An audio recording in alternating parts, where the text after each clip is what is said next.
میاں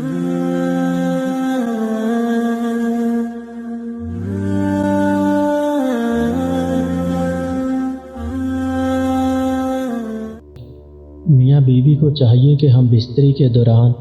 بالکل برہنہ نہ ہوں بلکہ چادر وغیرہ اوڑھ لیں،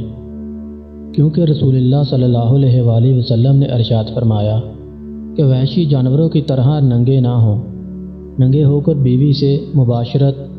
کرنے سے اولاد بے حیا پیدا ہونے کا خدشہ ہے۔ نمبر 2، بیوی سے ہم بستری کے وقت زیادہ باتیں نہ کی جائیں، کیونکہ گونگی اولاد پیدا ہونے کا اندیشہ ہے۔ خاوند کو اگر احتلام ہوا ہو تو وہ بغیر غسل کے اپنی بیوی سے مباشرت نہ کرے، ایسا کرنے سے دیوانہ یا بخیل اولاد پیدا ہونے کا اندیشہ ہے۔ نمبر 4،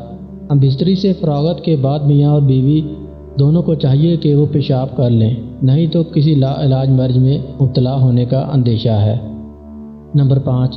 بیوی سے ہم بستری کے دوران ہم بستری کا سب سے بڑا ادب یہ ہے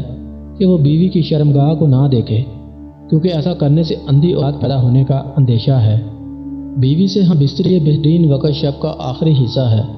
کیونکہ اول شب میں معدہ غذا سے بھرا ہوتا ہے۔ نمبر 7،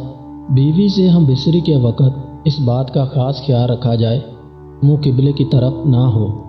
نمبر 8، بیوی سے مباشرت اور قربت کے بعد اپنے عضو کو دھو لینا چاہیے، اس سے بدن تندرست رہتا ہے، لیکن یاد رہے کہ مباشرت کے فوری بعد ٹھنڈے پانی سے نہ دھویا جائے، کیونکہ اس سے بخار ہونے کا اندیشہ ہے۔ نمبر 9، بیوی سے ہم بستری سے فراغت کے بعد اپنے بدن کو نجاست سے دھو کر صاف کر لیں اور وضو کر لیں۔ بہتر ہے کہ جمعہ کے بعد جلد از جلد غسل کر لیا جائے، لیکن اگر کوئی مجبوری ہو یا آخری شب میں دوبارہ ہم بستری کا ارادہ ہو تو کم از کم فوراً وضو کر لینا چاہیے۔ نمبر 10، بیوی سے ہم بستری کسی ایسی جگہ پر کی جائے جہاں پر کسی غیر کی نظر نہ پڑے، کیونکہ رسول اللہ صلی اللہ علیہ وآلہ وسلم نے ارشاد فرمایا، جو شخص پردے میں چھپ کر بیوی سے جماع نہیں کرتا اس کے پاس فرشتے علیحدہ ہو جاتے ہیں اور یہ شرمسار ہوتے ہیں، البتہ شیطان قریب ہو جاتا ہے۔ بیوی سے ہم بستری کرنے سے پہلے بیوی سے چھیڑ چھاڑ کرنا مستحب ہے، اس لیے کہ اگر عورت کی خواہش پوری نہ ہو سکی تو وہ اس صورت میں عورت کو رنج ہوتا ہے اور عورت اپنے خاوند سے نفرت کرنے لگی ہے۔ نمبر 12، بیوی کی مرضی کے بغیر کوئی خاوند جماع کے بعد باہر انزال نہیں کر سکتا، البتہ لونڈی پر پورا اختیار ہے۔ نمبر 13، حیض و نفاس سے فراغت کے بعد بیوی سے مباشرت جائز ہے، البتہ حیض و نفاس کے ایام میں عورت سے صحبت کرنا حرام ہے، اور اگر کوئی کر بیٹھے تو خوب توبہ کرنا واجب ہے۔ نمبر 14، کسی خاوند کو 4 ماہ سے زیادہ بیوی سے علیحدہ رہنے کا اختیار نہیں، کیونکہ ایسا کرنے سے عورت کے لیے اس سے زائد مدت شوہر کے بغیر اس کی برداشت سے باہر ہے۔ نمبر 15، اگر کسی شخص کی خوبصورت غیر عورت پر نظر پڑ جائے اور وہ اس کو اچھی معلوم ہو تو اسے چاہیے کہ گھر آ کر اپنی اہلیہ سے جماع کرے، تاکہ جوش شہوت ختم ہو جائے اور غیر عورت کی خواہش نہ رہے۔ اگر کوئی مرد شادی شدہ نہیں ہے یا اس کے پاس بیوی نہیں ہے تو شہوت غالب آ جائے تو اللہ تعالیٰ سے پناہ مانگے کہ یا اللہ مجھے اس گناہ سے بچا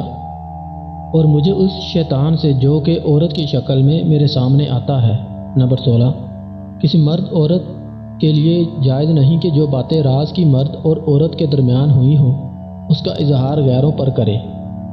کیونکہ رسول اللہ صلی اللہ علیہ وآلہ وسلم نے ارشاد فرمایا کہ ایسی باتیں کرنے والا یا کرنے والی کی مثال ایسی ہے جیسے ایک شیطان دوسرے شیطان سے راستے میں ملتا ہے اور اپنی حاجت پوری کر کے چلا جاتا ہے، حالانکہ آدمی اس کی طرف دیکھ رہے ہوتے ہیں۔ نمبر 17، اگر کوئی خاوند اپنی بیوی کو ہم بستری کے لیے بلائے تو اسے فوراً حاضر ہونا چاہیے، خواہ وہ تناور پر ہی کیوں نہ ہو، کیونکہ حدیث مبارکہ میں ہے جس کا مفہوم یہ ہے، اگر کوئی مرد اپنی بیوی کو ہم بستری کے لیے بلائے اور وہ حاضر نہ ہو تو فرشتے صبح تک اس عورت پر لعنت بھیجتے ہیں۔ نمبر 18، بیوی سے ہم بستری کرنے کی درست جگہ رج ہے۔ میاں بیوی جو بھی طریقہ اختیار کرنا چاہیں شریعت میں جائز ہے۔ نمبر 19، اسلام ہر کام میں اعتدال کا پسند ہے، بہتر ہے کہ بیوی سے زیادہ ہم بستری نہ کی جائے کہ وہ عاجز آ جائے، اور نہ بالکل چھوڑ دیا جائے کہ میاں بیوی کی جنسی خواہش ہی ختم ہو جائے۔ ارزوا سگڑنا